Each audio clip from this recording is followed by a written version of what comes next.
Fala pessoal, bem-vindo a mais um vídeo aqui do canal do Diego de Berardino.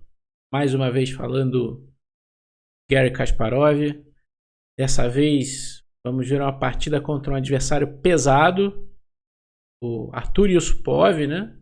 Foi candidato ao título mundial mais tarde, né?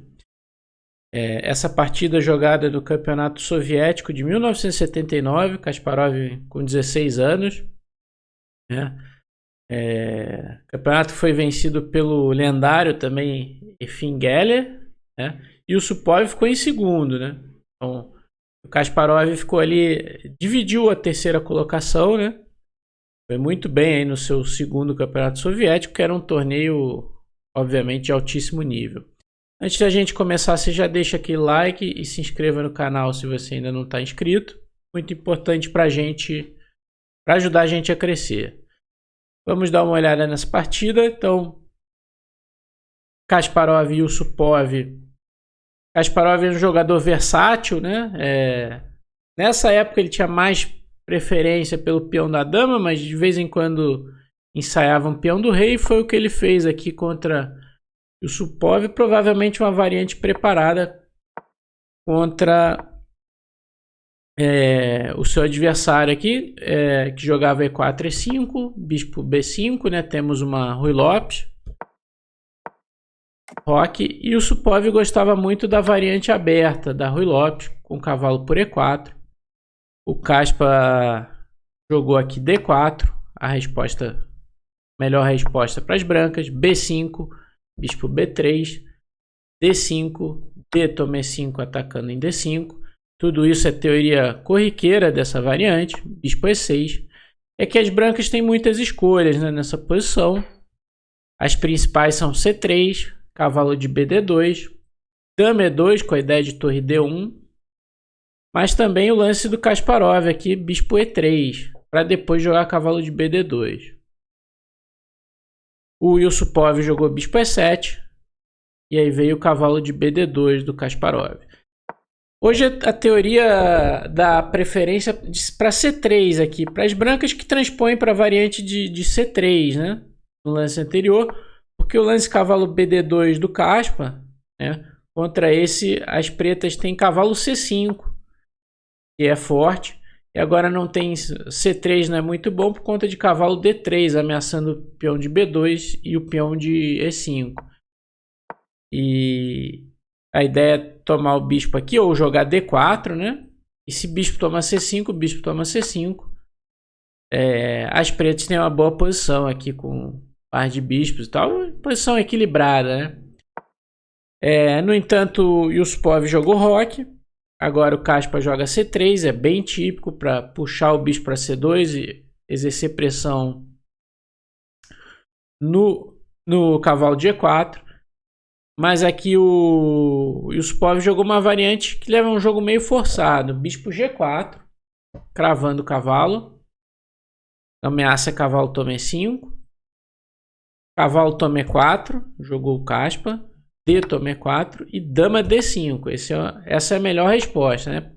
A cravada aqui, o cavalo não pode sair, obviamente, por causa da dama.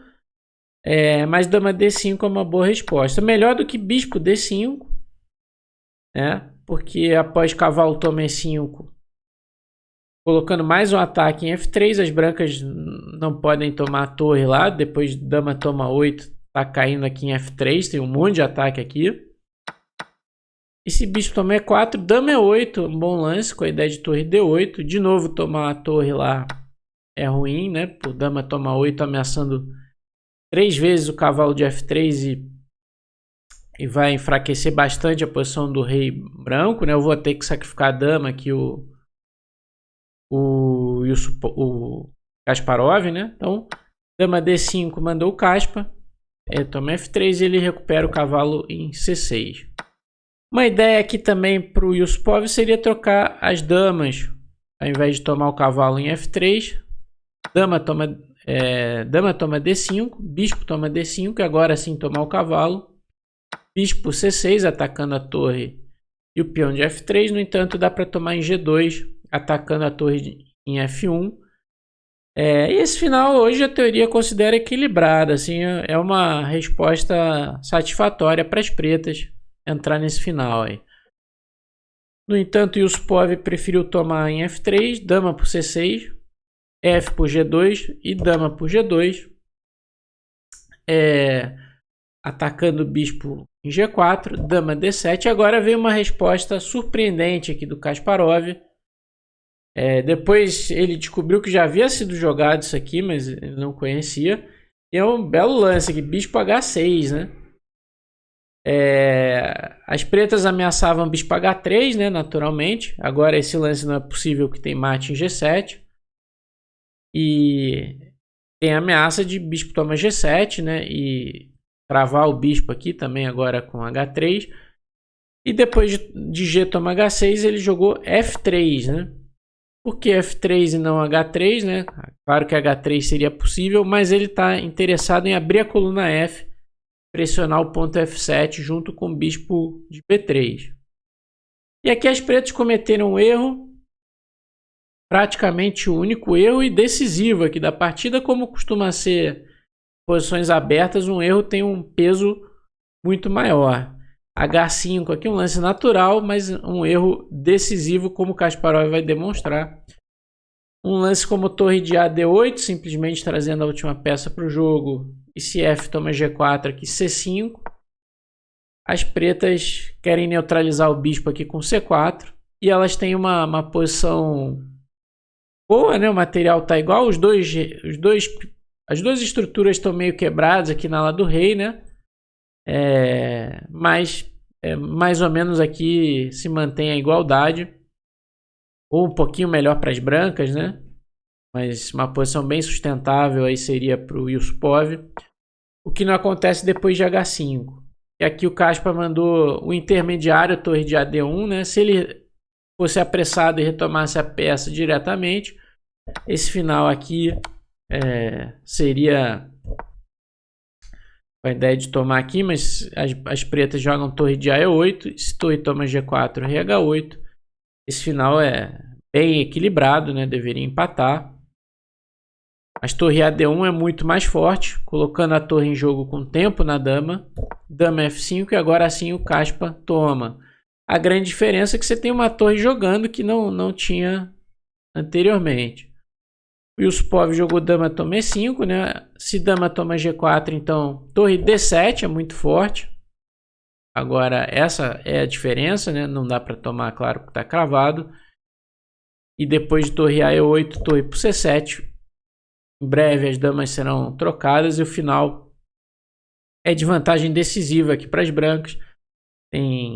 Ainda tem muito ataque no ponto F7, nesse bispo de cores opostas aqui. Isso não vai ser possível resistir de pretas. Dama toma E5. Agora a torre de D1, outro excelente lance do Kasparov, preciso. Dama C5, cheque, rei H1. Né? E a situação é muito difícil agora por conta da ameaça torre F5 aqui.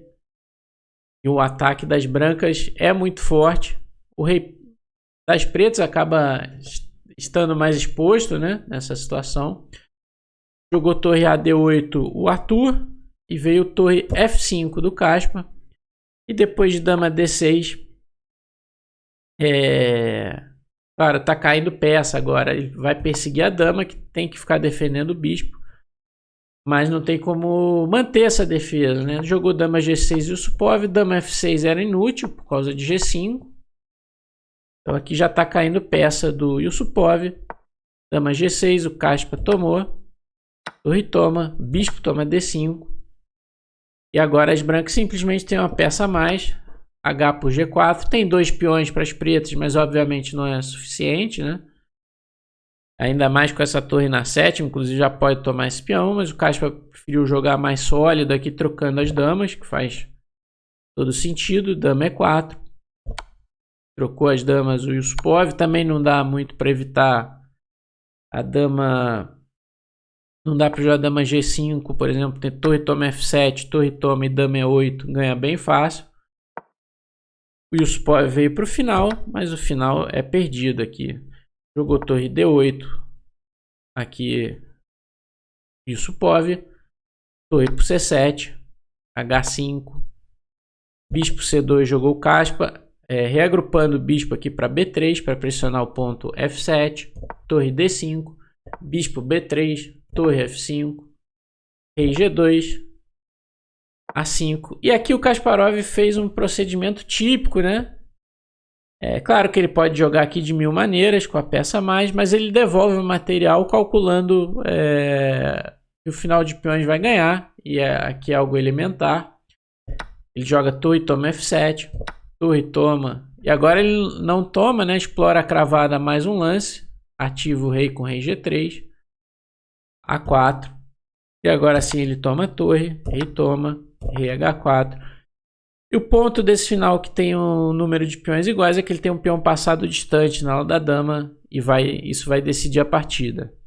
Rei G6 jogou Yusupov, B3, A3, C4, peão toma, e agora o rei preto tem que ir para a ala da dama, mas rei toma H5, rei E4, rei toma G4, rei D4, H4, aqui abandonou Yusupov, né? Se rei por C4, H5, rei C3, H6, rei B2, H7, rei toma 2, H8. Dama, o peão não chega na sétima, né? Seria empate se esse peão chegasse na sétima, né? Mas não chegou. E aqui as brancas têm uma vitória elementar.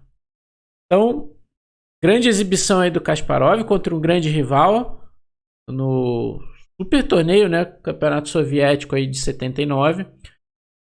Teve uma precisão altíssima aí, 98.1 contra 85.8 do Yusupov. Uma bela vitória aí nessa Ruy Lopes aberta. E aí isso foi no início, né? Na segunda rodada, ele começou muito bem aí o Kaspa. Depois caiu um pouquinho o rendimento, mas ele terminou em terceiro, empatado ali no terceiro lugar. É uma grande atuação para o segundo campeonato soviético, quando ele tinha apenas 16 anos. Se você gostou, deixa o like, se inscreva no canal se você ainda não se inscreveu. Lembrando que isso é muito importante para a gente. Fique ligado também no canal aí que está lançando vídeos quase que diários. Aí então fique ligado. Até a próxima.